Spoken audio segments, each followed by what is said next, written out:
Hello students. तो आज जो है हम अलंकार के बारे में पढ़ेंगे, ठीक है। तो अलंकार का देखो शाब्दिक अर्थ क्या होता है, आभूषण होता है ना। और हिंदी में अलंकारवादी कवि किसे कहते हैं, केशव दास को कहा जाता है। अलंकार के देखो मुख्यतः दो भेद होते हैं, एक होता है शब्दालंकार, दूसरा होता है अर्थालंकार, है ना। कहीं कहीं पे तीसरा भी दिया होता है, जैसे उभय अलंकार या पाश्चात्य अलंकार, लेकिन मुख्यतः दो ही भेद याद रखने हैं।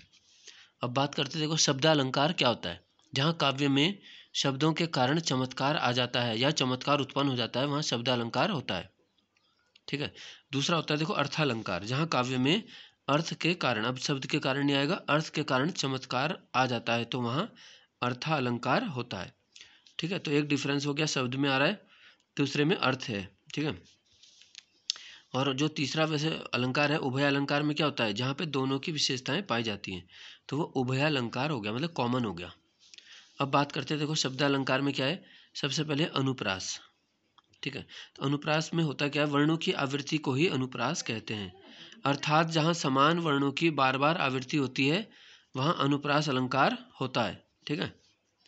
यानी जहाँ भी वर्ण रिपीट होंगे। तो इसके 5 भेद होते हैं, छेकानुप्रास, लाटानुप्रास, श्रुत्यानुप्रास, वृत्त्यानुप्रास, अंत्यानुप्रास, ठीक है। अब इसके उदाहरण देखेंगे कौन कौन से हैं। यह देखो पहला है, चारू चंद्र की चंचल किरणें खेल रही हैं जलथल में, ठीक है। तो च वर्ण की आवृत्ति हुई है। फिर है तरणी तनुजा तट तमाल तरवर बहुछाए, इसमें त वर्ण 5 बार आ गया। चरण चोंच लोचन रंग्यो चलो मराली चाल, इसमें भी च आ गया, ठीक है। काले कुत्सित कीट का कुसुम में कोई काम न था, इसमें कौन सा वर्ण आ रहा है, इसमें क आ रहा है, ठीक है। अब आ गया सरोज सरोवर संग डोले, इसमें स आ गया। सत्य स्नेह शील सुख सागर, इसमें स वर्ण की आवृत्ति हुई है। नेक्स्ट है निपट नीरव नंद निकेत में, इसमें क्या है, इसमें देखो न वर्ण की आवृत्ति भी है। तो ये जितने ज़्यादा उदाहरण याद रखोगे उतना एग्जाम में फायदा होगा, ठीक है। मुदित महीपति मंदिर आए, ठीक है, यानी जो प्रसन्न मुद्रा में महीपति जो राजा थे मंदिर में आए, म वर्ण आ रहा है। फिर देखो पूरा, कभी कभी इसमें पूरा वाक्य रिपीट हो जाता है, जैसे पूत कपूत तो काधन संचय, पूत सपूत तो काधन संचय, तो इसमें भी लाटानुप्रास है, यानी कि अनुप्रास अलंकार ही होगा, ठीक है ना। अब आ गया यमक। देखो यमक का जो शाब्दिक अर्थ है वो है दो, तो इसकी परिभाषा भी यहीं से बनती है, जब कोई शब्द एक से अधिक बार यानी 2 बार आए कम से कम, लेकिन उसका अर्थ बार बार अलग हो जाए, भिन्न हो जाए। शब्द तो 2 बार होगा या अधिक होगा, अर्थ भिन्न होगा, वहाँ यमक अलंकार होता है। जैसे कबीरा सोई पीर है जो जाने पर पीर, ठीक है। कबीरदास जी क्या बोल रहे हैं कि वही व्यक्ति पीर यानी संत है जो दूसरे की पीड़ा जाने। पीर के अर्थ अलग अलग हो गए, एक बार संत एक बार पीड़ा।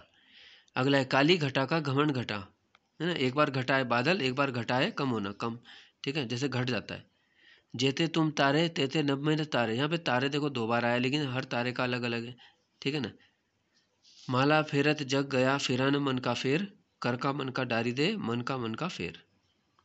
तो मन के 2 अर्थ हैं, एक मन है हृदय, एक मन का जो मोतियों की माला होती है मन का, ठीक है। 3 बेर खाती थी 3 बेर खाती है, ये वीडियो एग्जाम में एक बार आ चुका है।